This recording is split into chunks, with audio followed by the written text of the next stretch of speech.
Shalom teman-teman, selamat datang di channel YouTube aku dan di video pertamaku. Jadi di video pertama kali ini, aku bakal nerangin mengenai imunosupresan dan juga imunomodulan, di mana materi ini merupakan bukti sebagai penyelesaian tugas dari mata kuliah farmakologi yang aku buat. Yuk kita simak sama-sama mengenai imunosupresan dan juga imunomodulan.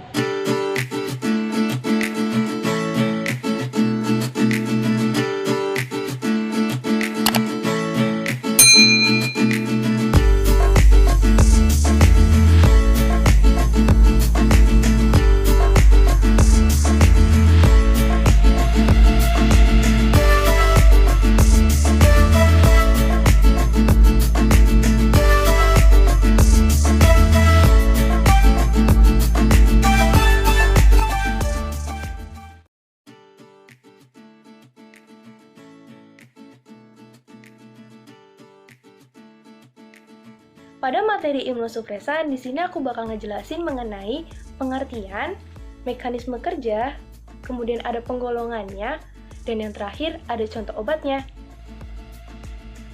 Pengertian dari imunosupresan.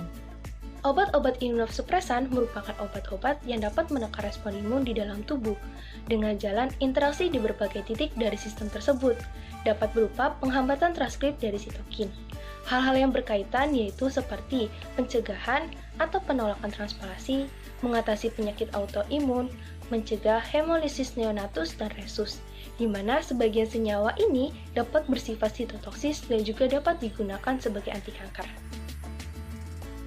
Imunosupresan memiliki mekanisme kerja yang berdasarkan pada penghambatan atau supresi reaksi imun secara dini.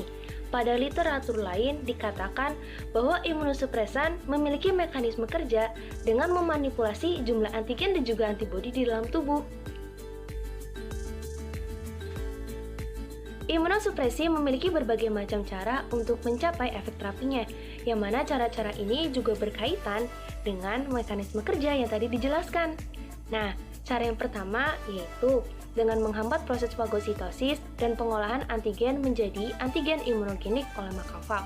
Yang kedua, ada dengan menghambat pengenalan antigen oleh sel limfoid imunokompeten. Yang ketiga, yaitu merusak sel limfoid imunokompeten. Yang keempat, menekan diferensiasi dan proliferasi sel imunokompeten sehingga tidak terbentuk sel plasma penghasil antibodi atau sel T yang telah tersensitisasi untuk respon imun seluler. Dan yang kelima, menghentikan produksi antibodi oleh sel plasma atau melenyapkan sel T yang tersensitisasi yang telah terbentuk. Penggolongan pada imunosupresan berkaitan dengan respon imunnya terhadap waktu pemberian, yang mana imunosupresan digolongkan ke dalam 3 kelas, yang meliputi imunosupresan kelas 1 harus diberikan sebelum fase induksi, yaitu sebelum terjadi perangsangan oleh antigen. Imunosupresan kelas 2 adalah yang harus diberikan dalam fase induksi, biasanya 1 atau 2 hari setelah perangsangan oleh antigen berlangsung. Imunosupresan kelas 3 memiliki sifat imunosupresan kelas 1 maupun kelas 2. Jadi golongan ini dapat menghasilkan imunosupresi bila diberikan sebelum maupun sesudah adanya perangsangan oleh antigen. Berikut ini ada beberapa contoh obat ataupun kelompok obat yang masuk ke dalam imunosupresan. Pada kelas 1 ada busulfan, L-melvalan, D-melvalan, turunan glukokortikoid seperti deprednison, eprednisolon, F-glukokortikoid lainnya, mitomycin, colchicine, phytohemaglutinin, dan juga Sinet-X. Untuk kelas 2, di sini ada chlorambucil, methotrexate, azatiopirin, mercaptopirin, siltabarin, bromodioxiridin, fluorodeoxiridin, fluorouracil, vinblastin, vincristin, dan siklosporin. Kemudian untuk kelas 3 ada siklofosfamid dan procarbazid. Berikut ini contoh-contoh obat imunosupresan golongan 1, 2, dan 3 yang banyak digunakan pada saat ini. Pada imunosupresa kelas 1, kelompok obat yang paling sering digunakan merupakan kelompok glukokortikoid. Glukokortikoid merupakan senyawa kortikosteroid yang dihasilkan oleh kelenjar adrenal bagian korteks. Glukokortikoid utama dalam tubuh adalah kortisol atau hidrokortison. Aksinya dalam tubuh sangat luas, antara lain, yang pertama, menstimulasi gluconeogenesis dengan mengaktifasi konversi protein menjadi glukosa melalui lintasan gluconeogenesis. Yang kedua, memiliki efek antiinflamasi. melalui penghambatan metabolisme asam arachidonat, yaitu asam lemak esensial tidak jenuh yang dapat ditemukan pada hewan dan jaringan lemak manusia, organ hati, otak, dan organ kelenjar. Di mana beberapa obat yang banyak digunakan antara lain prednison dan juga prednisolon. Kontraindikasi pada glukokortikoid ini berkaitan pada kontraindikasi senyawa kortikosteroid, yang mana kontraindikasi absolutnya itu tidak ada, sedangkan pada kontraindikasi relatifnya seperti diabetes mellitus, tukak peptik atau duodenum, hipertensi, infeksi berat, maupun gangguan sistem kardiovaskuler lainnya. Obat-obat glukokortikoid memiliki efek samping senyawa kortikosteroid. Efek samping ini dapat timbul ketika pemberian obat diberhentikan secara tiba-tiba atau obat diberikan terus-menerus dalam jumlah yang besar. Penghentian obat secara tiba-tiba setelah penggunaannya lama dapat menyebabkan insufisiensi adrenal akut dengan gejala demam, mialgia atau nyeri otot, atralgia atau nyeri sendi, dan malaise, yaitu keadaan di mana tubuh seseorang terasa lemas, tidak nyaman, dan pegal-pegal.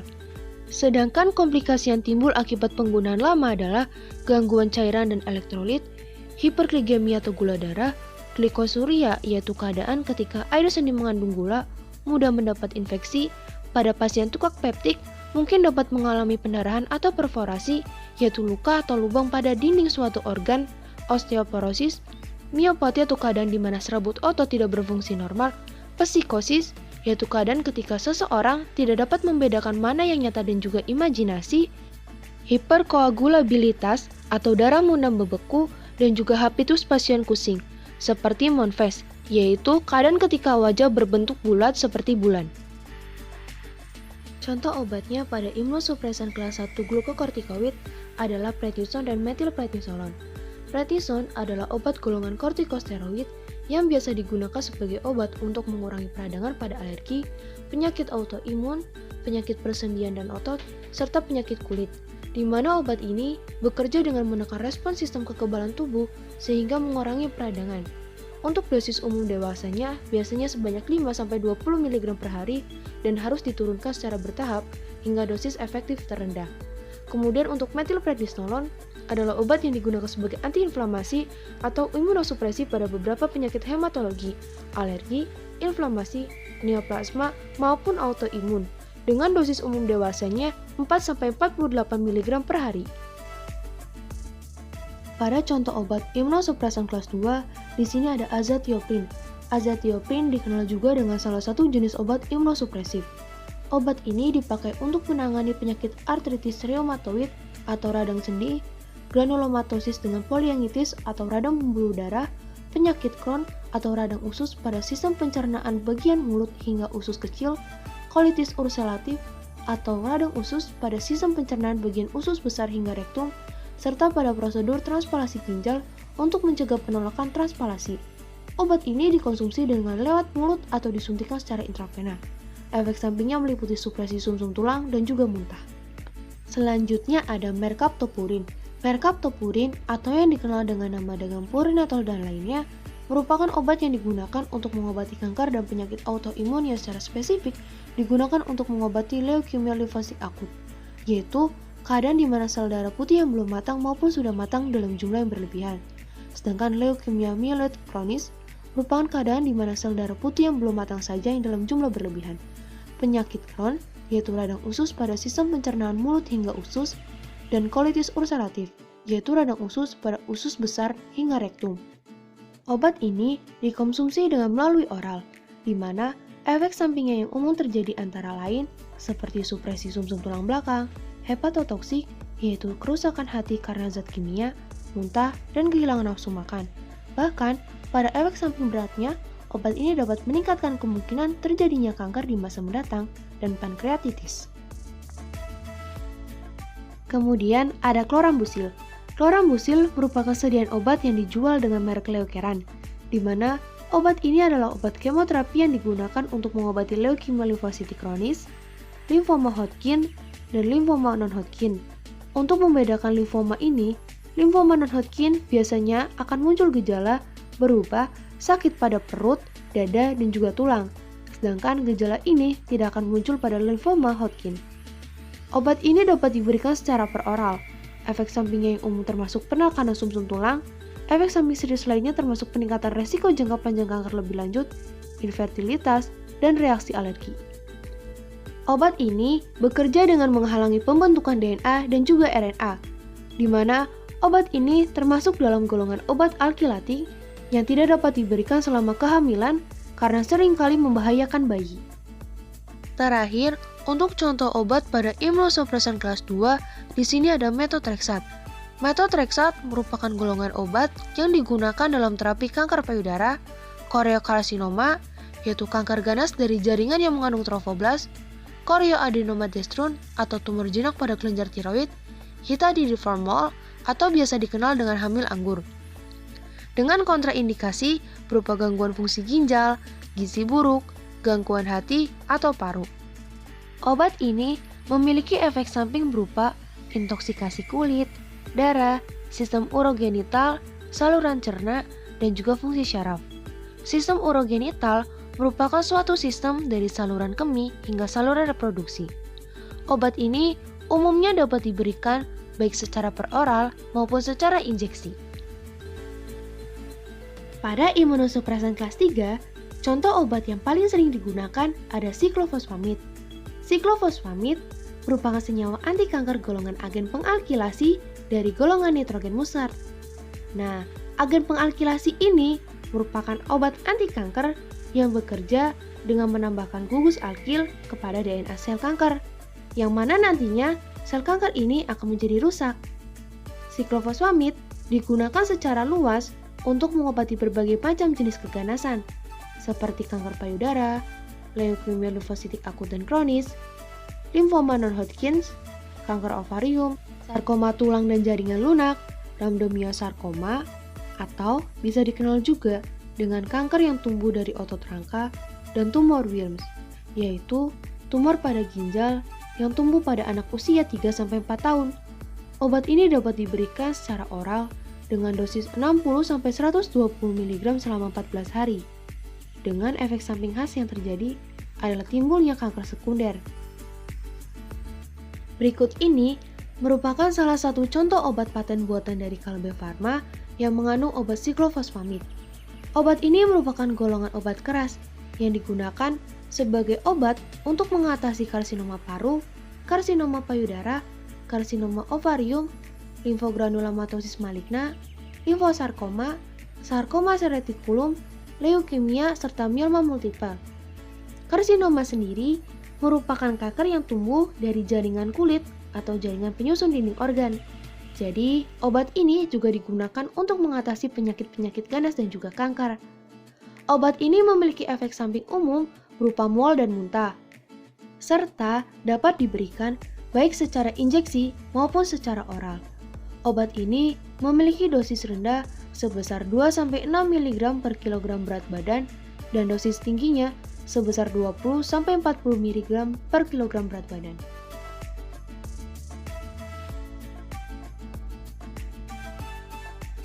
Ada materi imunomodulan. Di sini aku bakal ngebahas beberapa aspek seperti pengertian, metode uji aktivitas dan juga persyaratan, dasar fungsional parmunitis, dan juga contoh obatnya. Pengertian imunomodulan atau imunomodulator adalah senyawa tertentu yang dapat meningkatkan mekanisme pertahanan tubuh untuk menyerang sel-sel asing atau jaringan tubuh yang terinfeksi secara langsung, baik secara spesifik maupun non-spesifik, dan terjadi induksi non-spesifik, baik mekanisme pertahanan seluler maupun humoral. Pertahanan seluler merupakan pertahanan yang dihasilkan oleh sel T yang mengikat antigen sendiri dan berfungsi untuk menyerang mikroorganisme intraseluler seperti virus. Sedangkan pertahanan humoral merupakan pertahanan yang dihasilkan oleh sel B yang mensekresi antibodi dan berfungsi untuk menyerang mikroorganisme ekstraseluler seperti bakteri. Persyaratan imunomodulan. Persyaratan imunomodulator menurut WHO, imunomodulator haruslah memenuhi persyaratan berikut. Yang pertama, secara kimiawi murni atau dapat didefinisikan secara kimia. Yang kedua, secara biologik dapat diuraikan dengan cepat. Yang ketiga, tidak bersifat karsinogenik atau kokalsinogenik. Yang keempat, baik secara akut maupun kronis, tidak toksik dan tidak mempunyai efek samping farmakologi yang merugikan. Dan yang kelima, tidak menyebabkan stimulasi yang terlalu kecil ataupun terlalu besar. Karsinogenik merupakan suatu senyawa yang dapat memicu terjadinya kanker, yang mana senyawa-senyawa ini memiliki sifat untuk mudah mengendap. Sehingga ketika terjadi pengendapan pada organ tubuh tertentu, organ tubuh tersebut tidak akan bekerja secara optimal, yang nantinya akan terjadi pertumbuhan sel di dalam organ tersebut yang tidak normal dan kanker pun terjadi. Metode uji aktivitas. Untuk menguji aktivitas dari imunomodulator, terdapat beberapa metode yang dapat digunakan. Yang pertama, ada metode bersihan karbon atau biasa dikenal dengan carbon clearance. Merupakan pengukuran secara spektrofluorometrik laju eliminasi partikel karbon dari daerah hewan. Ini merupakan ukuran aktivitas dari fagositosis. Yang kedua, ada uji granulosit, merupakan percobaan in vitro dengan mengukur jumlah sel ragi atau bakteri yang difagositir oleh fraksi granulosit yang diperoleh dari serum manusia. Percobaan ini dilakukan di bawah mikroskop. Yang ketiga, ada bioluminesansi radikal, di mana jumlah radikal 02 yang dibebaskan akibat kontak mitogen dengan granulosit atau makrofag merupakan ukuran besarnya stimulasi yang dicapai. Kemudian, yang terakhir atau yang keempat, ada uji transformasi limfositi. Ketika suatu populasi limfositi diinkubasi dengan suatu mitogen, timidin bertanda 3H akan masuk ke dalam asam nukleat limfosit 1. Dengan mengukur laju pembentukan, dapat ditentukan besarnya stimulasi dibandingkan dengan fitohemaglutinin A, PHA, atau konkanavalin A, KON-A. Dasar-dasar fungsional paramunitas. Menurut A. Meyer, imunomodulator memiliki beberapa dasar-dasar fungsional paramunitas. Yang pertama, terjadinya peningkatan kerja mikrofag dan makrofag serta pembebasan mediator. Yang kedua, ada menstimulasi limfosit. Limfosit ini berperan pada imunitas yang belum spesifik terhadap antigen tertentu, terutama dengan meningkatkan potensi dari poliferase atau fase sel saat sel mengalami pengulangan tanpa hambatan dan aktivitas limfosit. Ketiga, yaitu mengaktifkan sitotoksisitas spontan. Sitotoksisitas merupakan suatu tingkatan merusaknya zat pada suatu sel. Kemudian keempat, ada induksi pembentukan interferon tubuh sendiri. Interferon adalah protein yang diproduksi tubuh secara alami untuk melawan senyawa atau mikroorganisme yang berbahaya. Kelima, dengan mengaktifkan faktor pertahanan humoral non-spesifik. Kemudian keenam, ada pembebasan atau peningkatan reaktivitas limfokin dan mediator atau aktivator lainnya. Ketujuh dan yang terakhir, yaitu dengan memperkuat kerja regulasi dari prostaglandin. Prostaglandin sendiri merupakan asam lemak yang ada di dalam tubuh yang telah termodifikasi. Nah, untuk contohnya, pada imunomodulan, di sini aku ngutip dari salah satu jurnal yang berjudul Pengaruh Pemberian Dosis Ekstrak Meniran Pilantus niruriel terhadap titer antibodi Newcastle disease dan avian influenza pada broiler jantan, di mana pada jurnal ini dikatakan tanaman meniran memiliki sifat imunomodulan karena adanya kandungan senyawa flavonoid, di mana flavonoid ini merupakan komponen utama dalam meniran. Si flavonoid bekerja pada sel-sel tubuh dengan cara mengirimkan sinyal intraseluler pada reseptor sel, sehingga sel bekerja secara optimal. Kemudian senyawa yang terkandung dalam meniran antara lain ada pilanti dan hypopilanti, yang merupakan dua senyawa yang memiliki aktivitas antiinflamasi sehingga dapat menguatkan imunitas. Tanaman meniran memiliki ciri yang mirip seperti tanaman pete selong, hanya saja daunnya berukuran lebih besar. Dengan klasifikasi berupa Kingdom Plantae, divisi Magnoliophyta, kelas Magnoliopsida, bangsa Eopierbiales, suku Eopierbiaceae, marga Pilantus, dan spesiesnya Pilantus niruriel. Tanaman ini tumbuh pada tempat yang lembab dan berbatu, dan sering disebut sebagai tanaman liar, juga tidak dipelihara karena dianggap sebagai tumbuhan rumput biasa. Sekian dulu video dari aku ya teman-teman. Semoga ilmu yang singkat ini dapat bermanfaat. Dan apabila kalian merasa terganggu dengan bahasan yang aku berikan, kalian bisa memilih video yang lain, ada di atas sini ya. Wassalamualaikum warahmatullahi wabarakatuh. Thanks for watching.